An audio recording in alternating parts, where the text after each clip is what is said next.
I'm Eric Novak, and beside me here is the 2019 Volkswagen Jetta. It's actually the 7th generation Jetta that Volkswagen has produced since it began making this vehicle back in the early 1970s. It's called different names in different areas of the world, but combined, we've seen more than 15 million units of this mid-size sedan sold since the beginning. For 2019, the 7th generation Jetta has undergone some rather noteworthy changes to both the exterior and to the inside, even on the overall platform as well. So in this review, we're going to take a look at what's new with this all-new 7th generation Jetta. There's some interesting exterior design changes to the 2019 Jetta, and a lot of that has to do with the fact that it's built using the new MQB platform. It's a universal platform that Volkswagen is now using on a lot of vehicles. It's the same platform as in the full-size Atlas, the Tiguan, or the Golf. What they kind of do is they basically stretch it or shrink it to meet the size needs, but that does allow for some cost savings as well, which reflects in a lower price for this 7th generation Jetta compared to previously. But it's also, as a result, it's longer, it's wider and slightly lower, and there's more interior room thanks to a longer wheelbase. So inside it's actually quite a bit roomier, but it all lends itself to the overall new platform. You'll see some other design changes. You've got a pretty noticeable rib belt line up front. There are some design changes to the front end. You'll see some LED daytime running lights and headlights on this top end trim. The executive line, you have headlights, which of course are turning as well. Some slight changes to the back end. You've got on this top end executive line these 18-inch wheels. I'm not so sure about the design. It's kind of funky. I don't know if that's the one I would want, but it certainly is new and distinctive. So overall, there are some noteworthy exterior changes on this new 2019 Jetta. The interior of the 2019 Jetta has been updated, yet at the same time is distinctly familiar as that of being a Volkswagen. The available digital cockpit on my top-line tester offered clear and customizable readouts.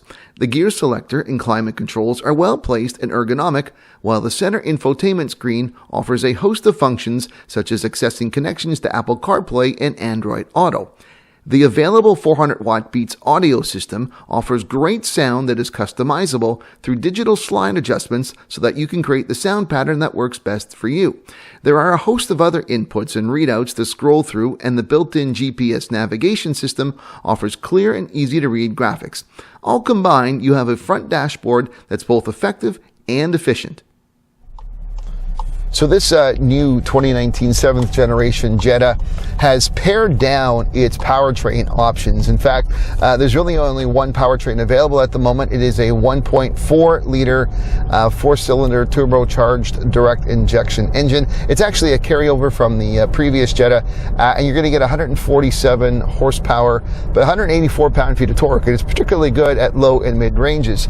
Now this engine is paired to a 6-speed manual base on the base model only, which is up from a 5-speed manual before, and it's now got an 8-speed automatic transmission, which is up from a 6-speed, and it's a particularly good automatic transmission. I find that the shifts have been where they should be. I haven't really felt any lag. It's responsive enough, and overall it's pretty enjoyable. Another good part about this new engine is the fuel economy. It has a combined fuel economy of 7 liters per 100 kilometers.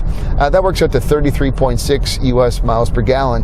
And, you know, that may be the posted reading, but I've throughout the week been achieving better than that. I've been hovering, you know, around 6.5 liters per 100 kilometers. And, you know, I'm not really doing any hypermiling. So this has really been an impressive vehicle from that perspective.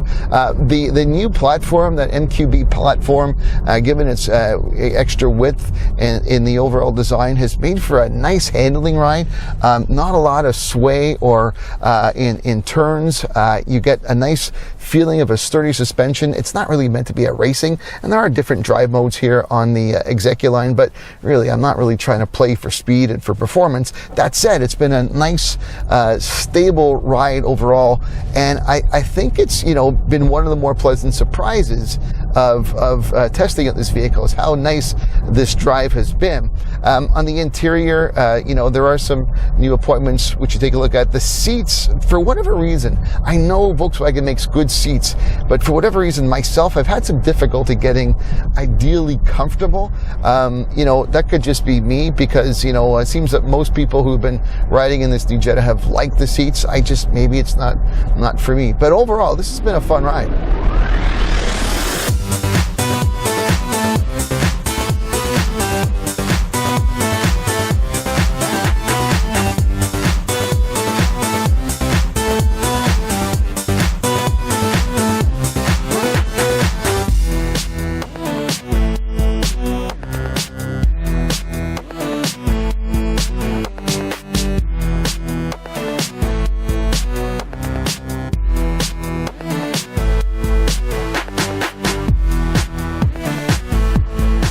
With this 7th generation 2019 Volkswagen Jetta, what we have is a pretty interesting combination of traditional Volkswagen design and engineering with some new elements brought in, which combined, I think, is going to create a package that will not alienate existing Volkswagen buyers. If you've bought a Jetta before, you're probably going to be interested in looking at this one, but at the same time, there's enough new elements in there to maybe draw some new eyes that haven't considered it before.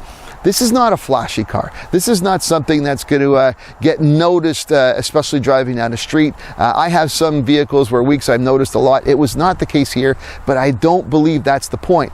This is a vehicle that's designed to be very practical, with lots of room. It's great for families, with great fuel efficiency. That engine, that 1.4 liter four-cylinder in this car really did surprise me how well it did on gas. But that's it. I still think there's a future that's going to include an electric Jetta pretty soon, given Volkswagen's overall commitment to electrification and the price. With the new platform and the sort of streamlining of architecture for efficiencies, the fact that you can get a price coming down from one model year to the next is a good thing here, and I think that is going to draw some new eyes as well to this vehicle, given that it's overall pretty affordable. So if you're in the market for a mid-sized family sedan, you might want to go to a dealership and check this out. Take it for a test drive. I had some fun in it during the week that I was driving this thing around. That's it for now. I hope you enjoyed this review. I'm Eric Novak. Thanks for watching. There's plenty of ways for you to keep connected with me, so check out some of my social media links, suggested videos, and I'd really love it if you subscribe to my YouTube channel.